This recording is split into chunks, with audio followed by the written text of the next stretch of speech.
1926లో henry Ford American కార్మిక వ్యవస్థను విప్లవాత్మకంగా మార్చారు. ఆయన తన ఫోర్డ్ మోటార్ కంపెనీలో ప్రతివారం 40 గంటల పని సమయాన్ని ప్రామాణికంగా అమలు చేసి ఉద్యోగులకు 5 రోజుల పని వారాన్ని అమలు చేశారు. శనివారాలు మరియు ఆదివారాలు సెలవులుగా ప్రకటించడం ద్వారా ఉద్యోగులకు విశ్రాంతి సమయం కల్పించారు. ఆ కాలంలో పరిశ్రమలలో ఎక్కువ మంది కార్మికులు చాలా కష్టంగా ఎక్కువ గంటలు పని చేయాల్సి వచ్చేది. పూర్తి సెలవు దినాలు కలగటం అరుదు.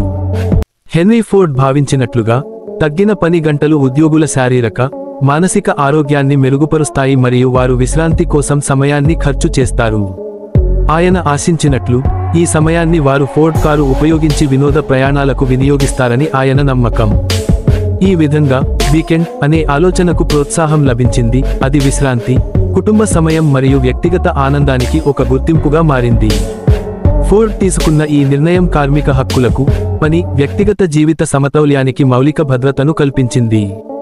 అంతేకాక ఇది ఇతర కంపెనీలు కూడా అనుసరించేలా చేసింది మరియు అమెరికాలో కార్మిక చట్టాల రూపకల్పనలో పెద్ద పాత్ర పోషించింది. ఫోర్డ్ వ్యూహం కేవలం వ్యాపారాన్ని మాత్రమే గాక సామాజిక అభివృద్ధిని కూడా గమనించి రూపొందించబడింది. దీనివల్ల వినియోగ సంస్కృతి అభివృద్ధి చెంది కారు ఒక సాధారణ కుటుంబ అవసరంగా మారింది.